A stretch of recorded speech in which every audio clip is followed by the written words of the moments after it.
아, 영상을 시청 및 청취해주시는 모든 분들 안녕하십니까? 오늘의 구절은 로마서 6장 16절입니다. 제가 읽도록 하겠습니다. 너희 자신을 종으로 내주어 누구에게 순종하든지 그 순종함을 받는 자의 종이 되는 줄을 너희가 알지 못하느냐? 혹은 죄의 종으로 사망에 이르고 혹은 순종의 종으로 의에 이르느니라. 아멘. 이 구절은 예수님의 전적인 은혜, 전적인 은혜, 하나님의 전적인 은혜로 우리가 의롭다 칭함을 받았어도 그것이 전부가 아니고 믿음의 사람에게 합당하게 하나님 자녀답게 그 이후로 살아가야 하는 삶이 우리 가운데 놓여 있는데 가장 중요한 것이 우리 몸을 의의 병기로 드리고 내어주어야 한다는 것을 이야기합니다. 그리고 내 몸을 내어주면 내어준 대상에게 나 자신이 도구이면서 동시에 종이 되었다는 것을 의미하는 구절이기도 하죠. 동시에 종이면서 도구. 성령님께 내어드리면 성령의 종이자 성령의 도구이고 악령께 내어주면 악령의 종이자 악령의 도구입니다. 근데 성령의 종이 되기 이전에 악령에게 우리 몸의 기관을 내어주지 않는 그 싸움을 해 나가게 되죠. 그 싸움은 누구에게나 다 있습니다. 예수님을 믿는 우리라면은 그 싸움이 다 있죠. 나는 그게 없는데요. 내가 받은 게 9원인지 10원인지 그것부터 따져봐야 할 겁니다. 이게 없을 수 없습니다. 여러분, 내가 예수님을 영접했으니까 믿음으로 구원을 값없이 얻었으니 내 몸이 그냥 거룩한 성전이 되고 거룩한 도구가 되고 성령이 종이 되었다고 착각을 하면 안 됩니다. 내 몸을 내어주면 내 몸의 기관들은 몸을 내어준 대상에게 종이 된 겁니다. 우리 모두는 예수님을 믿음과 동시에 이 싸움에 내몰리죠. 그리고 성령에게 내 몸을 내어드림으로 말미암아 성령님을 주인으로 삼고 있으며 성령의 도구로 쓰임받기 이전에 악령에게 내 몸을 내어주지 않는 싸움을 먼저 하게 되고 이러한 과정에서 죄성을 죽이는 싸움을 하게 됩니다. 그리고 이 죄의 메커니즘이 얼마나 무시무시한지 오죽했으면 예수님께서 죽으셨다 부활하실 수밖에 없었을까를 정말 뼈저리게 깨닫게 되죠. 이러한 싸움에서 조금씩 이겨가면서 성령님께 몸의 기관들을 내어드리고 성령님의 도구로 쓰임받는 경험들을 하기 시작합니다. 헌데 믿는다고는 하지만 몸의 기관들을 자꾸 지속적으로 악령에게 내어준 바 되면 그 끝은 무엇이 기다리고 있을까요? 그리고 그러한 과정으로 가고 있는 사람을 어디까지 얼마나 참아주고 기다려줘야 할까요? 자, 제가 이전 방송에서 어떤 목사라고 하는 여자분에 대한 이야기를 한 적이 있습니다. 그분에 관련된 이전 영상을 제가 링크로 걸어 놓겠습니다. 그게 제가 그 이야기를 어디서 했었냐면은 성령과 악령이라는 시리즈, 이 제목의 시리즈 1-4에서 이야기를 했었죠. 최근에 경험한 일이라고 제가 설명을 했었습니다. 기억이 안 나시거나 시청을 하신 적이 없으신 분은 다시 한번 이것을 들어보셨으면 좋을 듯 합니다. 연결되는 이야기입니다. 제가 이제 그분에 대한 그 이후의 이야기의 어떤 업데이트인 부분도 있기 때문이죠. 목사라고 사칭하는 이분은 상당히 재주가 좋은 분입니다.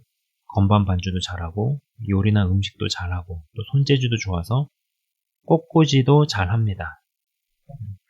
고등교육도 잘 받은 사람입니다. 그런데 이러한 것들을 이용해서 사람에게 접근하고 환심을 산 뒤에 어느 시점에 돈을 빌립니다. 그러고 나서 갚지 않고 차일피일 미루면서 또 다른 거짓말을 둘러대면서 이전에 빌린 돈을 갚지도 않은 상태에서 돈을 더 빌리려고 거짓말을 합니다. 제가 기도 중에 이분을 위해서 울고 계신 예수님을 본 적이 있었는데 저는 정말 웬만해서는 기도 중에 무엇을 보거나 듣거나 해도 별로 관심을 안 기울이고 그닥 의미 부여를 하지 않는 편입니다. 그때도 그랬는데 지금은 어떤 의미 부여가 된다라는 거죠. 시간이 점점 지나면서 벌어지고 진행되는 경과를 보면서 그때서 이제 어떤 봉인을 해제를 하는 거죠. 이분과의 관계를 뭐 이제 거의 끊고 지내던 중에 몇몇 경로를 통해서 소식을 듣습니다. 몰고 다니던 차를 누구에게 빼앗겼는지, 고장이 나버렸는지, 아무튼 더 이상 운전을 못하고 차 없이 걸어 다닌다는 이야기 말이죠. 저는 처음에도 아파트에서 어렵게 사신다는 분이 렉서스 SUV를 몰고 다니는 것부터가 많이 이상하긴 했습니다.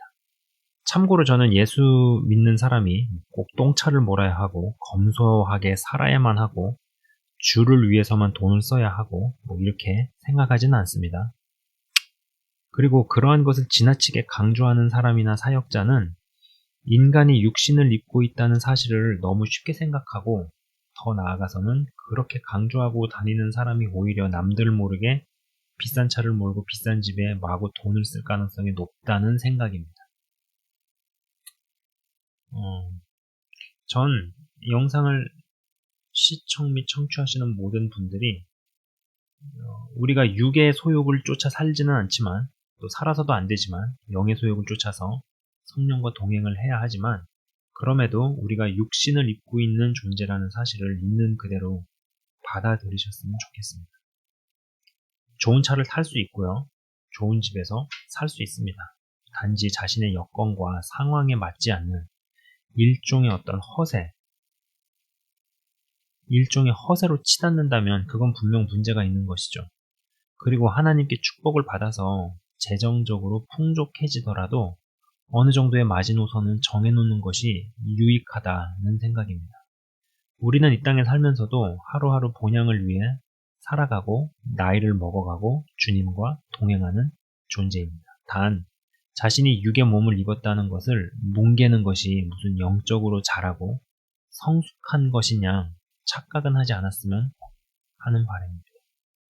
아무튼 이렇게 저렇게 지내던 어느 날 제가 들어가 있는 단체 카톡방에 어떤 분이 올리신 공지를 올리신 것을 보았습니다. 저는 뭐 거의 활동도 하지 않고 가입해 있는 목사님들을 잘 만나지도 않는데 어찌어찌해서 단톡방에 이름이 올라가 있는데요.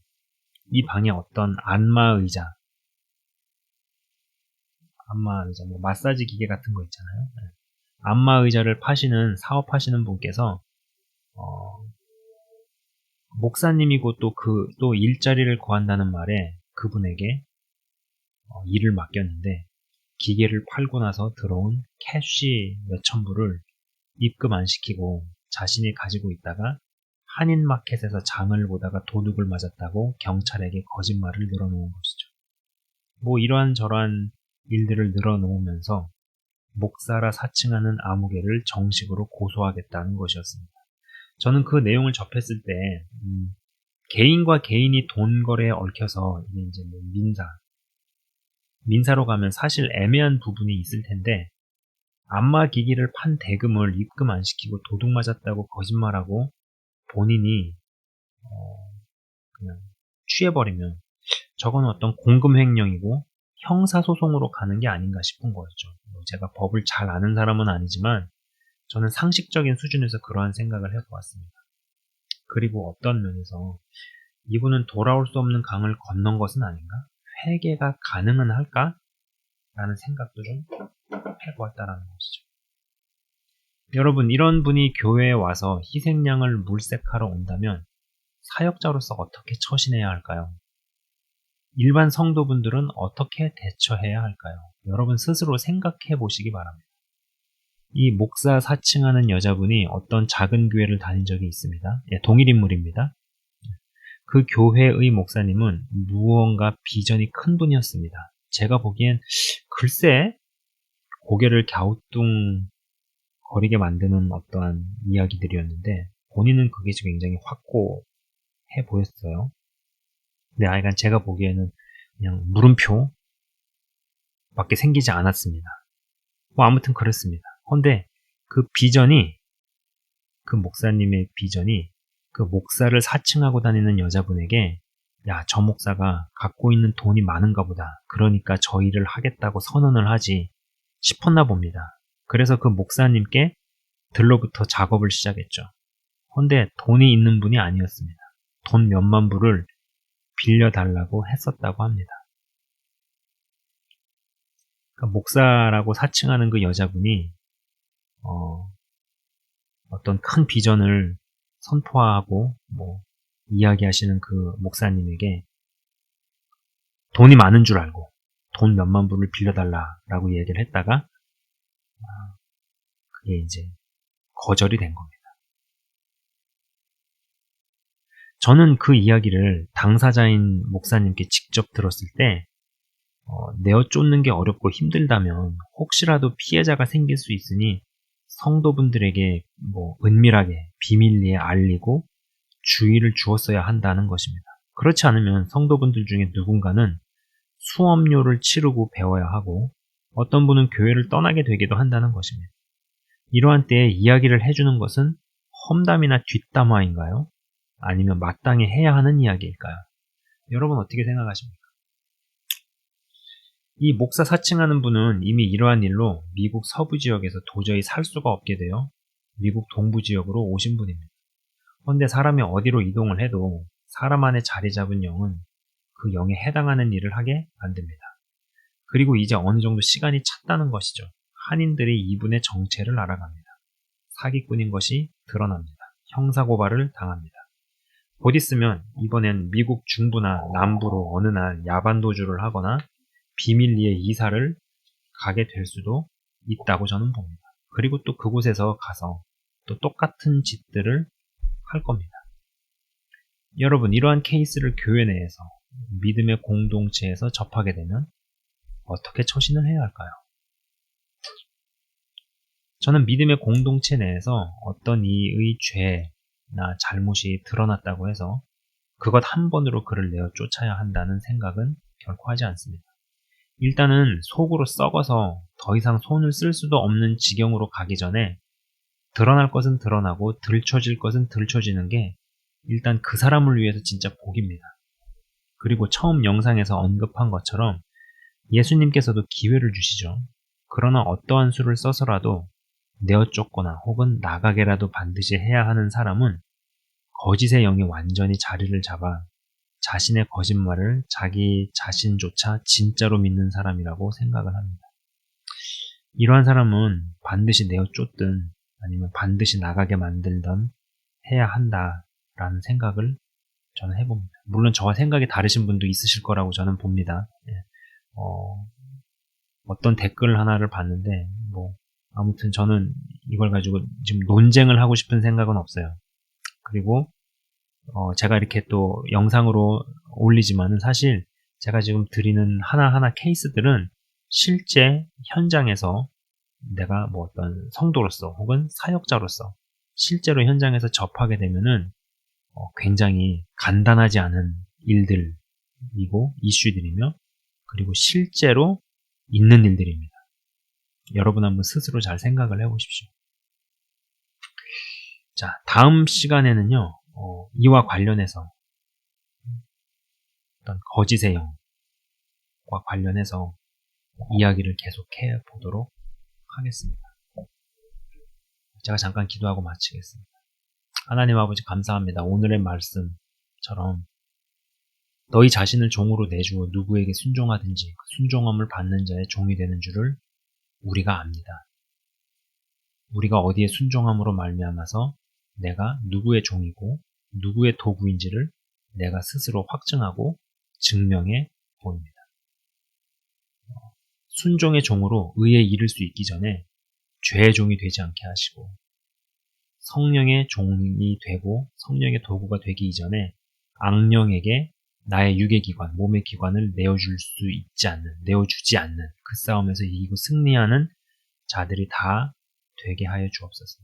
오늘 본인을 목사로 이야기하면서 거짓을 통해 사람들에게 돈을 빌리고 또 돈을 빌리기 위해서 거짓의 스토리를 지어내고 있는 분, 그리고 그분이 점점 처하게 되는 현실, 이런 것에 대해서 이야기를 해보았습니다. 이러한 일들이 실제로 벌어지는 일들이고 믿는다 하면서 자신을 목사라고 이야기하면서 자신의 유기기관을 악한 영에게 내어준 바 되어서 그 어떤 패턴에서 삶에서 벗어나지 못하게 되는 그러한 인생들이 실제로 있음을 봅니다. 영상을 시청 및 청취하시는 한 분 한 분들은 정말로 어찌 보면은 차라리 예수님을 모르고 불신자로 사는 것만도 못하게 되는 그러한 지경으로 이르는 일이 단 하나도 없게 하시고, 우리가 정말로 이 모든 육의 기관을 온전히 성령님께 드려내고, 성령의 종으로, 성령의 도구로 살다가 성령의 사람으로 살다 성령의 사람으로 죽을 수 있게 하여 주옵소서. 주님 감사합니다. 영상을 시청 및 청취하시는 한 분 한 분 주의 이름으로 축복하며 기도합니다. 예수 그리스도 이름으로 기도드리옵나이다. 아멘. 지금까지 시청 및 청취해 주셔서 대단히 감사합니다.